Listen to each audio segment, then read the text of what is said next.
Make sure y'all hit a like for the algorithm. If you are not a part of the Patreon, if you have not subscribed to the Patreon, if you haven't subscribed to the Millionaire Morning Show, the link is pinned to the top of the chat. And then to subscribe, you just hit the button and then turn on your notifications with the bell. And that way you know when we go live on a regular basis. If it's your first time here, just hit a like for the algorithm. That's your reasonable expectation for being in here. And let's go from there. So I got some words that I want to share with you guys. But first, I want to play this quick clip. And then we're going to come back to it. Welcome to the show, Forbes media chair and editor-in-chief Steve Forbes. Steve, so given what you just heard Democrats and the media wildly claim that the world is coming to an end, that Elon Musk is stealing money. But Joe Rogan says DOGE has not even gotten to the big things like the massive waste in Medicare and Medicaid and CDC, contracts. No, the world that's coming to an end is the free spending world that the Democrats have reveled in for decades. And the fact that Elon Musk has the capability and knows how to hire the people who know how to read what is being spent is finding these things that would have been buried for year after year after year, going in detail that had never been gone into before. And on Medicare and Medicaid, the government has actions against the fraud, but they're very inefficient. They get a few billion a year, whereas the number you pointed out previously is upwards of experts estimating $100 billion a year. And Musk knows how to ferret out that kind of waste, which has never been done before. We've got news coming in. Top Democrats David Axelrod, Obama's top advisor Rahm Emanuel, the spokesperson for First Lady Jill Biden, they're saying Democrats should stand down on this. They say, yes, cut waste. We found nearly $1 trillion went out the door under Biden in wrong payments. Jared Moskowitz, top Democrat, also agrees. He says Trump, Musk, and DOGE should cut waste. But what do you make of this, that the DOGE team is going to look at the FAA to try to stop near misses? There are 300 of them, I think, over the last several years, including that fatal D.C. crash over the Potomac River. What do you make of DOGE looking at the FAA? It's high time that the FAA was looked at. Amazingly, Liz, the United States has a grossly outdated system, the worst among developed countries in the world. We're still using pieces of paper in the control tower that countries like Canada got rid of with supercomputers years ago. We're not going to get rid of this paper system until now the 2030s. So there's gross inefficiencies. And I think Elon Musk is going to conclude we should do what other countries have done, take the air traffic control system out of politics with the FAA and have a separate corporation devoted to making the system better. 60 countries have done it, starting with New Zealand years ago. We're way, way behind it, and we're paying the price for it in inefficiency and, sadly, tragedies at the airport. Here's my thing, and here's what I want to say. And I think that clip perfectly summarizes what our problem is here in the United States of America. And the biggest problem that we have is that we got traitors. The biggest problem isn't overspending. The biggest problem isn't Black women. The biggest problem isn't DEI. The biggest problem is that you have traders. And when I say traders, I'm not talking about traders, day traders, stock market, or nothing. You have traitors, people that want to see America burn, people that completely are against this country. A lot of them are Black. Some of them are white. Some of them are of all different races and creeds. But you see people that don't want the best for America. And largely it comes from traitors. It comes from people that no matter how well Trump do, I just looked at this DOGE power clock. Somebody said it in the chat. And I said, you know what? I got to show this because I didn't even know that this existed. And now that I know that it exists, I got to share this, right? They have a DOGE, a Department of Government Efficiency live tracker. For those of y'all that may not be familiar. This is the Department of Government Efficiency Live Tracker, where it basically showcases and highlights the date that DOGE is going to end. So remember when Vivek Ramaswamy says, hey, listen, we actually want the Department of Government Efficiency to go away. And so the plan is for on July 4th, 2026, roughly 2.5 years from now, or I'm sorry, 1.5 years from now. That's crazy. They only plan on being here for about 18 months. So about 1.5 years from now, they plan on trying to find an annual savings of about $2 trillion. And then it goes through and it breaks down exactly how far away from the goal is. So that's what you see at the bottom. this 0 to 1, 2 trillion. So far, in less than 3 weeks, they've already found and eliminated and saved $32 billion, and they have 512 more days. $32 billion in total savings, $215 per taxpayer, and they only had 1.6% of their total goal and 44 total initiatives. So this Department of Government Efficiency Live Tracker basically breaks down, and I'm assuming that they're going to have even more transparency as they go through it, but it goes through and it shows exactly how much government waste at your expense we have been experiencing inside of our federal government. Inside of our federal government. And the first thing that we have to do is we have to cut off giving money, free money to all of these people all across the world.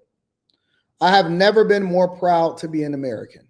I have never been more proud to be experiencing what we've experienced today. I said when we first started getting into this that we were going to have a phenomenal and awesome experience, and that now we can now get to the point to where we can get to a level of transparency. In order for us to do that, it's going to be uncomfortable for a little while for some people.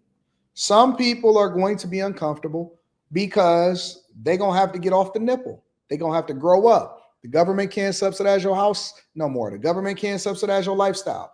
You can't just make dumb decisions and go and get bad degrees that don't pay no money and then expect for the taxpayers to be able to bail you out. Because when Biden was trying to give out all of that money, he wasn't giving out his money. It wasn't coming from his bank account. It wasn't coming from Hunter Biden.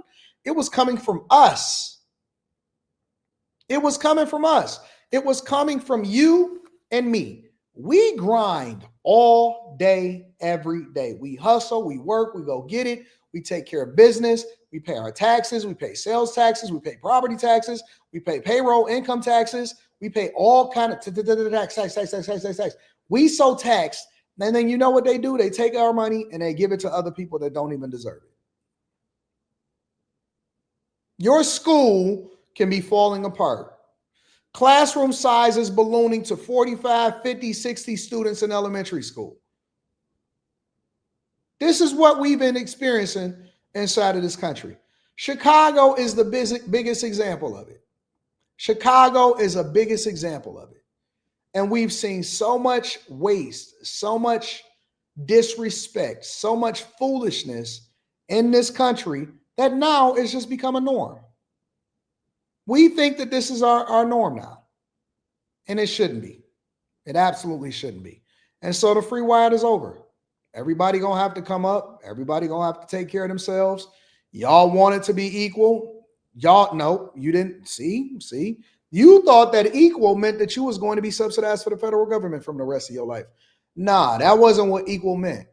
God say, be careful what you ask for because I might give it to you. And so when you ask to be equal, now you got to get out there and hustle like us. Now you got to grind like us. Now you got to make money like us. Now you got to take care of yourself like us. Now when you get a layoff, it ain't no safety net. Either you're going to have to sink or swim. That's correct. If you want something out of this world, you got to work for it. No more handouts. I don't even want a handout. I don't want nobody to give me nothing that I don't earn and that I don't deserve. I don't want anybody to give me anything that I don't earn or I don't deserve. I'm not interested. Because then that means that you got one up over me and I owe you something. And the one thing that I learned from interviewing Fleece Johnson is you never want to owe another man anything. Even the Bible. Even the Bible says, oh, no man, nothing. And the United States of America is closed for business. We don't owe anybody anything. I don't care what these raging liberals are telling you. I don't care how much they protest. I seen that thumb. Anton, what do you mean by a thumb? Maxine Waters. I seen that thumb out there. She was out there looking like this. She was looking like the other side. She was looking like this. She was looking like a knuckle. This is Maxine Waters. She was out there. We won't allow Elon Musk to take over our governor, our government, our government. I said, is that a raisin out there? She need to be in the house. She ain't no better than Biden. Remember when Biden was, we was like, oh man, Biden, Sleepy Biden. That's where Sleepy Joe came from. Sleepy Biden, Sleeping Joe. He ain't out there. She was out there. No, we won't go. We won't go. I said, she don't even know who she is and where she from. She out there looking like a knuckle. A burnt up raisin knuckle.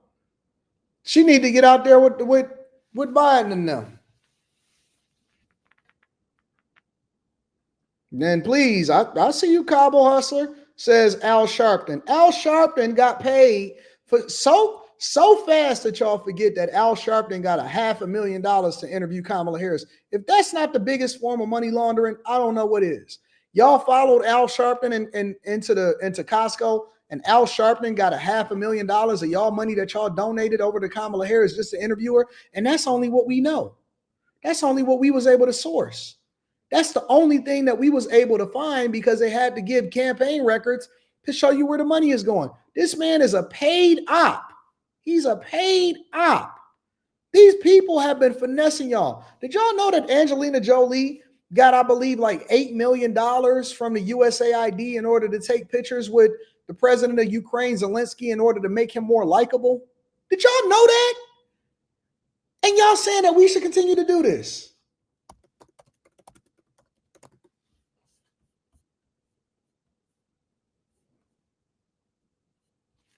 They said that Angelina Jolie, no, let me see if I can look this up.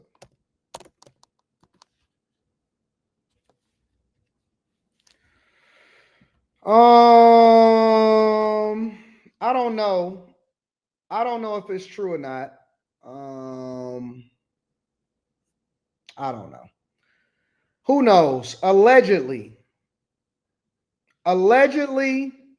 USAID is being reported that they gave Angelina Jolie, allegedly that they gave Angelina Jolie monies in order to take pictures, or that USAID funded Angelina Jolie's Ukraine trips. That's what's being reported. I don't know if it's true. Who knows?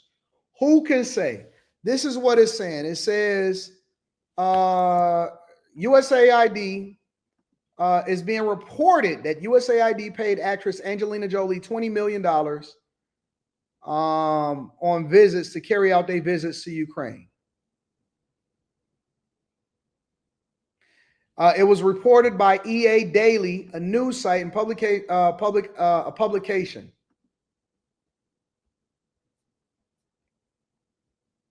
I have no clue. I do not know. I cannot substantiate that, but that is what is going around. But the possibility of this even being a thing is crazy to me. The possibility of this even happening is crazy to me. And then people like Oprah will say, no, I didn't get paid a dime. Your production company got paid $2 million in order to put on that thing.